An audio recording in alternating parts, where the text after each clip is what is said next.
Eh bien, nous voici aujourd'hui ensemble pour parler de la leçon numéro 2 qui s'intitule « Grandir avec Jésus ». Oui, c'est cela. Et donc, on pourrait dire grandir aussi avec son temps. Parce que c'est vrai que lorsqu'on est, on est petit et on est imparfait. On ne connaît pas tout et on apprend les choses au fur et à mesure que l'on grandit. Et dans sa relation avec Dieu, on apprend aussi à aimer Dieu, à grandir dans la joie de Dieu au fur et à mesure du temps qui passe. On apprend chaque jour. Et grandir avec Dieu, c'est toute une expérience. Et c'est une expérience parfois qui peut se recommencer, dans le sens où on peut pécher, on peut faire des choses qui déplaisent à Dieu, mais Dieu, dans son immense amour, est toujours là pour nous aider à avancer. Il est toujours là pour nous aimer, dans son amour. Et à aucun moment, on peut se dire, voilà, je suis complètement fichu, je suis perdu, c'est plus la peine de faire des efforts. Ça, c'est une première chose, je pense qu'il faut que les jeunes intègrent, parce que c'est important de ne pas culpabiliser au point de s'éloigner soi-même de l'amour de Christ. Alors dans 1 Thessaloniciens 5, 16, verset 22, il est écrit « Soyez toujours joyeux, priez sans cesse, remerciez Dieu en toute occasion. C'est ce qu'il attend de vous qui êtes unis en Christ Jésus. N'empêchez pas l'Esprit Saint d'agir, ne méprisez pas les paroles des prophètes. Examinez tout avec soin et retenez ce qui est bon. Évitez le mal sous toutes ses formes. » Je trouve intéressant ce texte parce que Dieu nous invite à grandir avec lui parce qu'il veut que l'on soit dans son amour. S'il veut que l'on soit dans son amour, c'est pour que l'on soit heureux. Et pour être heureux avec Christ, il y a une seule solution, c'est d'essayer de s'en tenir à ce qui est dit dans sa parole.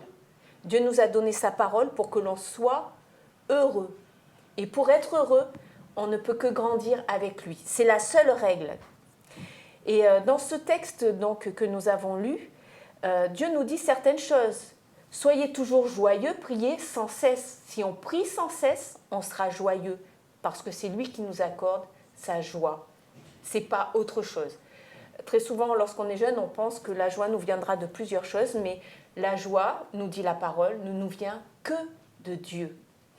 Après, il nous dit de remercier Dieu en toute occasion. Alors, ce qui est bien, c'est de permettre aux jeunes de leur proposer de faire l'expérience eux-mêmes, parce que c'est l'expérience qui sert. Et de leur demander finalement de faire cette expérience que lorsqu'il leur arrive quelque chose de négatif, eh bien, ils louent le Seigneur. Dieu est bon, Dieu est grand, merci mon Dieu. Et en le faisant, ils vont se rendre compte que la joie se met à la place du mal dans notre cœur. Et c'est qu'en expérimentant la chose qu'ils pourront se rendre compte que ce verset est bon.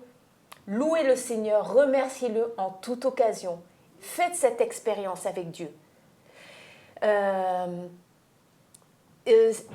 Dans son texte, il dit « C'est ce qu'il attend de vous qui êtes unis en Jésus-Christ. » Nous sommes unis tous en Jésus-Christ, frères et sœurs. Si nous mettons en pratique la parole de Dieu que nous connaissons, eh bien, nous la verrons se réaliser dans notre vie et nous comprendrons combien elle est juste et vraie.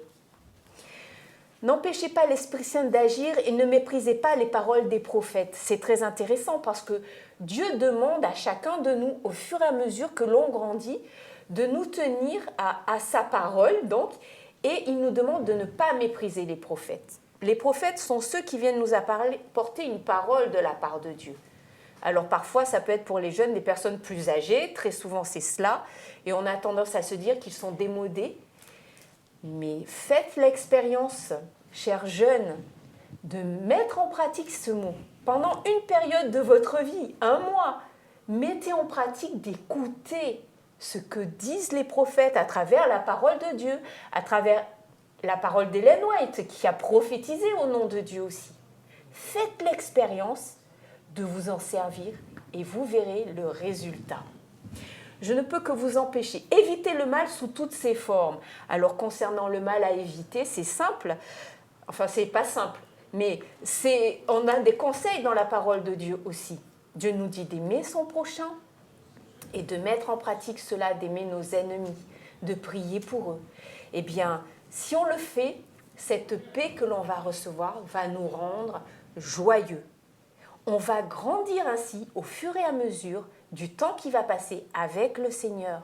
Et c'est ainsi qu'on va se rendre compte que Dieu vit en nous, qu'on grandit avec Dieu et que petit à petit, notre caractère va changer, notre façon de voir les choses et de comprendre les choses dans tous les domaines de notre vie.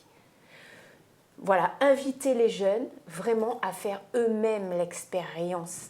Parce que leur dire, c'est une chose, mais les inviter à faire confiance un temps et Dieu agira dans leur vie. Voilà ce que je vous laisse pour cette étude.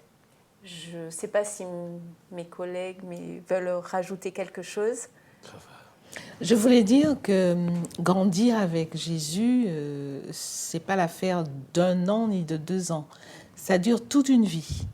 Et quelquefois, même si un jeune peut penser que qu'il a failli, qu'il est tombé, mais l'important c'est de pouvoir se relever et de continuer la course avec Jésus. Exactement. Voilà. Merci. Je vous dis au revoir et à très bientôt.